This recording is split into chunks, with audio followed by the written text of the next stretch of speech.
Assalamualaikum warahmatullahi wabarakatuh. Kembali kita lanjutkan materi kita hari ini mengenai evolusi.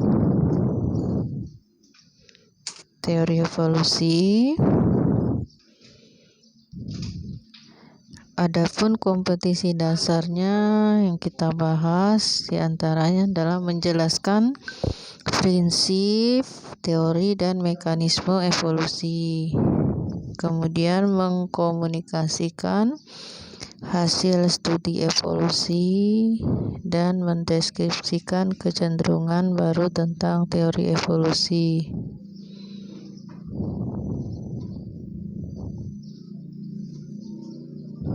Indikator yang akan kita capai, yang pertama,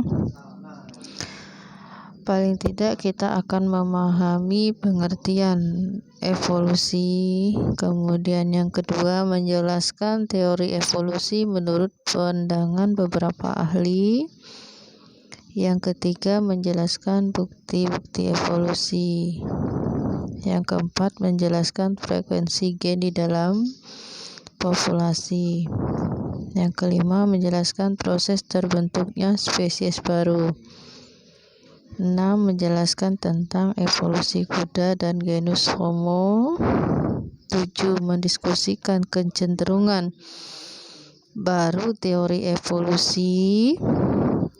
Yang ke-8, menjelaskan teori asal-usul kehidupan di bumi.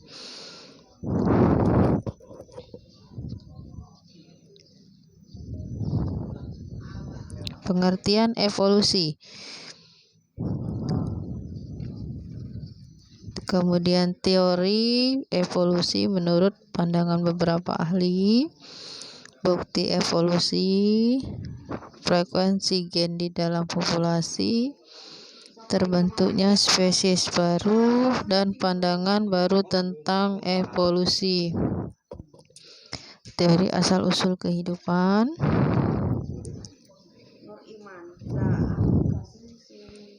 Perhatikan gambar berikut. Ada yang tahu ini gambar? Apakah Anda mengetahui nama hewan pada gambar di atas? Apakah hewan tersebut masih ditemukan di bumi ini?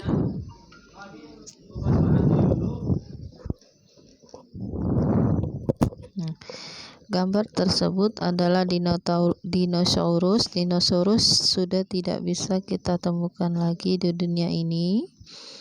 Mengapa dinosaurus sekarang sudah tidak ditemukan lagi di dunia ini? Salah satu alasannya tidak mampu beradaptasi dengan lingkungan. Salah satunya sudah tidak ada makanan untuk mereka, sehingga mereka menjadi punah. Selain itu juga kepunahan dikaitkan dengan peristiwa evolusi. Apa yang dimaksud dengan evolusi?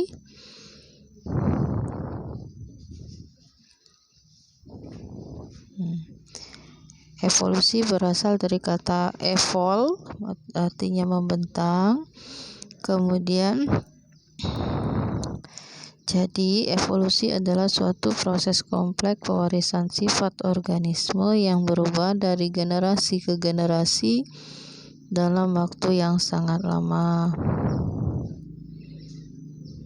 Ini para ahli yang menemukan adanya evolusi, diantaranya adalah Aristoteles. Aristoteles adalah alam berusaha mengubah bentuk hidup dari bentuk sederhana menjadi bentuk kompleks. Kemudian ada Anaximander.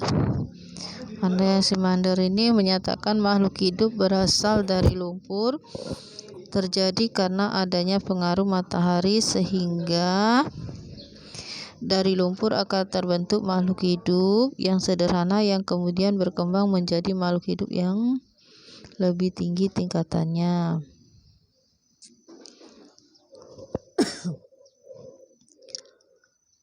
Para ahli yang menemukan pandangan tentang evolusi, satu ada Kamdebavan yang menyatakan makhluk hidup yang ada sekarang berasal dari makhluk hidup yang lain. Kemudian ada lagi Hattans yang menyatakan terjadinya sekarang terjadi juga di masa lampau. Itu ada 4 orang ahli yang menemukan pandangan tentang evolusi. Evolusi itu ada mikroevolusi dan makroevolusi. Ya. Mikroevolusi adalah perubahan secara bertahap yang terjadi pada frekuensi gen, sedangkan makroevolusi evolusi yang menimbulkan perubahan dalam skala besar.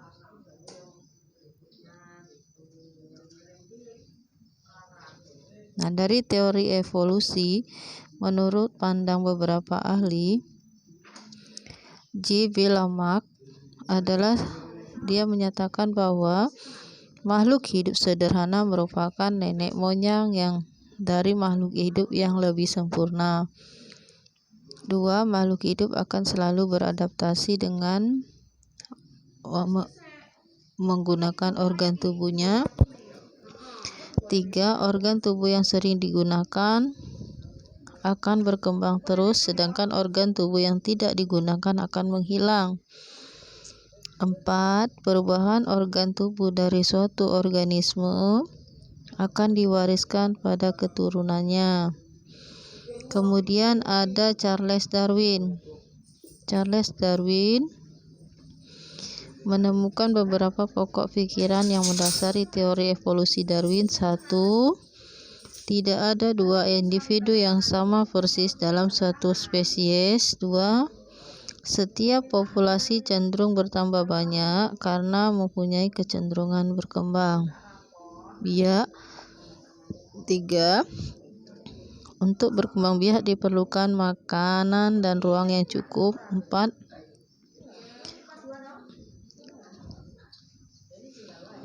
Para ahli yang pro dan kontra tentang teori evolusi Darwin. 1. Ada Gregor Cuvier. Ia menyatakan ilmuwan yang kontra terhadap teori Darwin.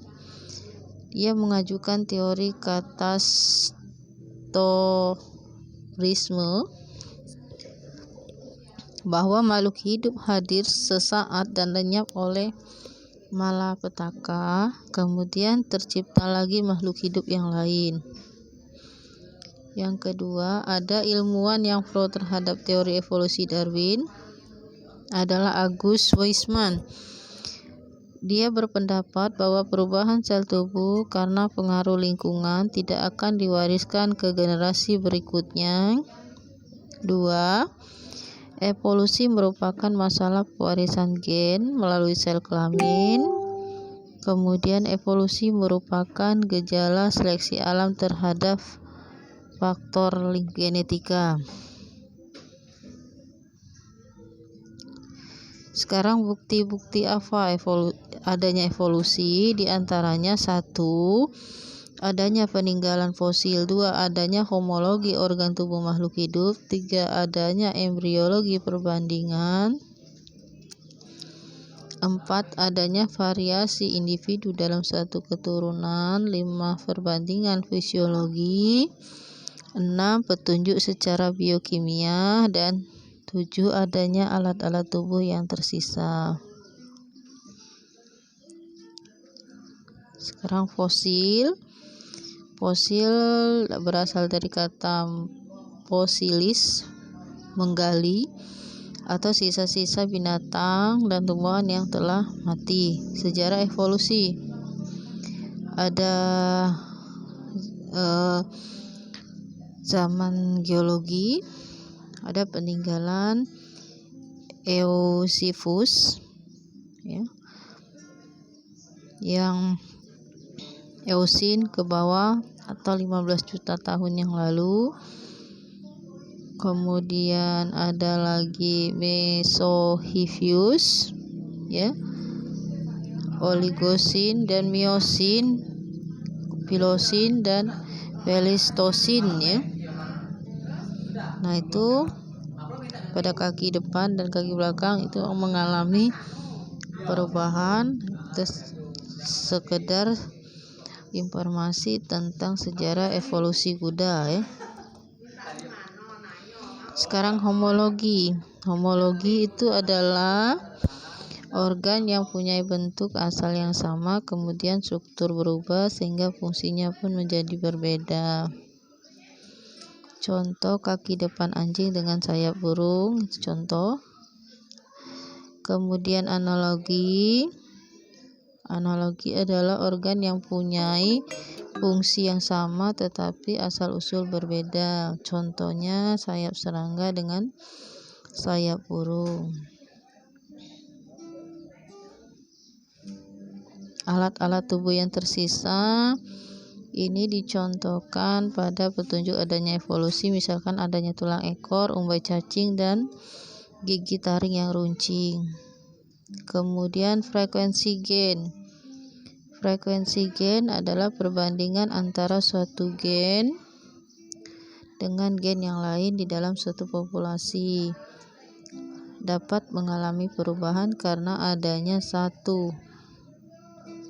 adanya mutasi, 2 seleksi alam, 3 emigrasi dan imigrasi, 4 rekombinasi dan seleksi, 5 isolasi, reproduksi, dan demostikasi yang dikemukakan dalam hukum Hardy-Weinberg menyatakan keseimbangan frekuensi genotip A besar, A besar, A besar, A kecil, A kecil, A kecil, dan perbandingan A dan A besar dan A kecil selalu sama dari generasi ke generasi. Syarat-syarat terjadinya hukum Hardy-Weinberg diantaranya adalah tidak ada mutasi, terjadi perkawinan secara acak, jumlah populasi cukup besar, tidak terjadi migrasi, dan tidak ada seleksi alam. Secara matematika, hukum Hardy-Weinberg dirumuskan sebagai berikut. P kuadrat plus 2 VQ plus Q kuadrat sama dengan 1, atau P plus Q sama dengan 1. Nah, contoh. Di dalam suatu populasi ada 16% individunya merupakan sifat resesif. Berapa frekuensi gen dominan di dalam suatu populasi tersebut? Nah, kita carikan dulu Q kuadrat. Karena dia resesif, kita ambil yang A kecil sama dengan 16% adalah 0,16. Akar dari 0,16 adalah 0,4. Kembali ke rumus tadi, V plus Q sama dengan 1, maka P ditambah 0,4 sama dengan 1, P sama dengan 1 dikurang 0,4 sama dengan 0,6. Nah, terbentuknya spesies baru diantaranya 1. Adanya isolasi, terbentuknya isolasi, ya. Isolasi itu ada beberapa macam, diantaranya ada isolasi geografi, isolasi gamet, musim, mekanik, ekologi, dan tingkah laku. Isolasi geografi terjadi akibat adanya keadaan alam. Isolasi gamet karena terhalangnya proses pembuahan.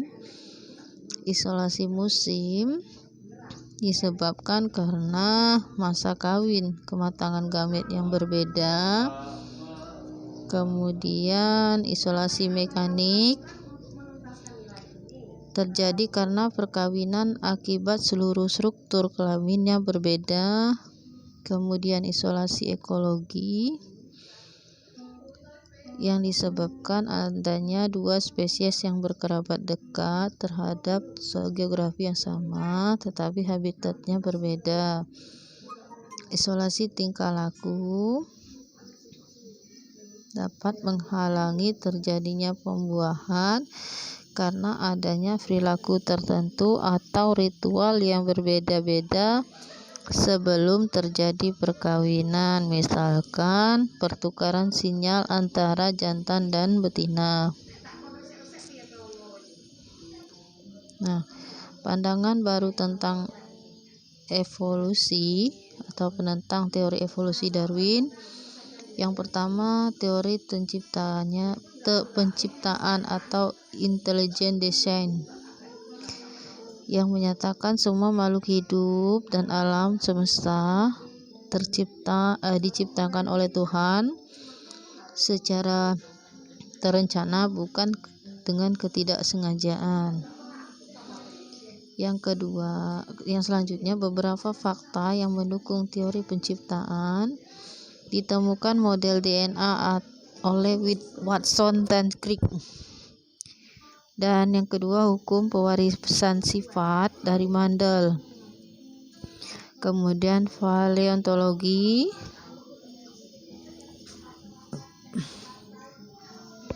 Beberapa teori yang menjelaskan tentang asal-usul kehidupan. 1. Ada teori abiogenesis, 2. teori biogenesis, 3. teori kosmozoik, 4. teori penciptaan, teori naturalis, dan teori evolusi kimia. Teori abiogenesis menjelaskan makhluk hidup berasal dari benda mati. Dengan kata lain, makhluk hidup muncul dengan sendirinya. Kemudian para ahli yang mendukung teori abiogenesis. Abiogenesis ini maksudnya makhluk hidup berasal dari benda mati. 1. Ada Aristoteles, 2. Needham, 3. Anton Leeuwenhoek. Penelitian Aristoteles, hewan-hewan yang hidup di air. Kemudian ikan-ikan tertentu melakukan perkawinan kemudian bertelur. Kemudian dari telur tersebut akan lahir ikan-ikan yang sama persis dengan induknya. Ada ikan yang berasal dari lumpur.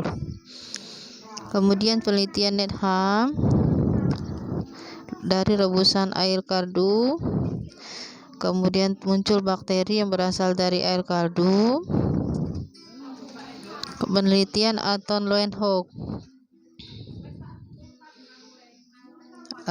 dia mengamati makhluk hidup protozoa berasal dari jerami melalui mikroskop. Kemudian teori biogenesis, teori makhluk hidup berasal dari makhluk hidup. Para ahli yang mendukung teori biogenesis adalah Francisco Redi, Lazzaro Spallanzani, dan Louis Pasteur. Percobaan Francisco Redi, dia melakukan penelitian pada daging segar, kemudian belatung berasal dari telur larat. Ini contoh percobaan Francisco Redi. Kemudian percobaan Lazzaro Spallanzani, dia mengamati pada air kaldu, ya. Kemudian dia mengambil kesimpulan hasil percobaannya menjelaskan mikroorganisme berasal dari mikroorganisme yang tersebar di udara. Kemudian percobaan Louis Pasteur, dia melakukan percobaan dari air kaldu plus tabung berleher angsa.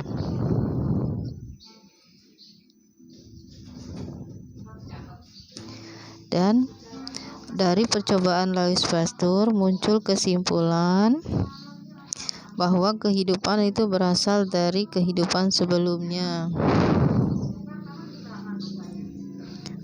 Kemudian percobaan Needham, ini perbandingan dari percobaan Needham, Spallanzani, dan Louis Pasteur. Bahan yang digunakan sama, semuanya menggunakan air kaldu, cuman perlakuannya berbeda. Dedham merebus air kaldu beberapa menit, kemudian nutup tabung dengan gabus, hasilnya tumbuh mikroorganisme. Sedangkan Spallanzani merebus air kaldu cukup lama sehingga mikroorganisme mati, kemudian tutup rapat dan hasilnya tidak tumbuh mikroorganisme. Dan Pasteur sama merebus air kaldu sampai mendidih dan dalam tabung berleher angsa dan tidak muncul mikroorganisme. Nah, ini teori kosmozoik yang menyatakan asal mula makhluk hidup di bumi berasal dari spora, kemudian spora berasal dari luar angkasa. Teori penciptaan makhluk hidup diciptakan oleh Tuhan. Teori naturalis atau neobiogenesis adalah makhluk hidup terbentuk melalui tahap-tahap tertentu. Teori evolusi kimia, senyawa-senyawa organik yang terdapat di atmosfer mengalami perubahan sedikit demi sedikit untuk senyawa organik dan asam inilah yang merupakan kompleks dasar makhluk hidup. Para ahli yang mendukung teori ini adalah H.I. O'Farrill, Harold Urey, Stanley Miller. Percobaan Stanley Miller, ya.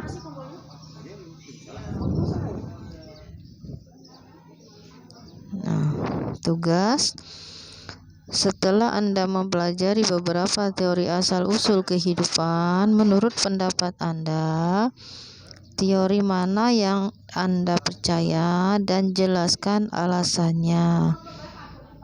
Ya. Untuk hari ini cukup dulu, silakan kalian pahami dan jika kurang jelas silakan ditanya. Assalamualaikum warahmatullahi wabarakatuh.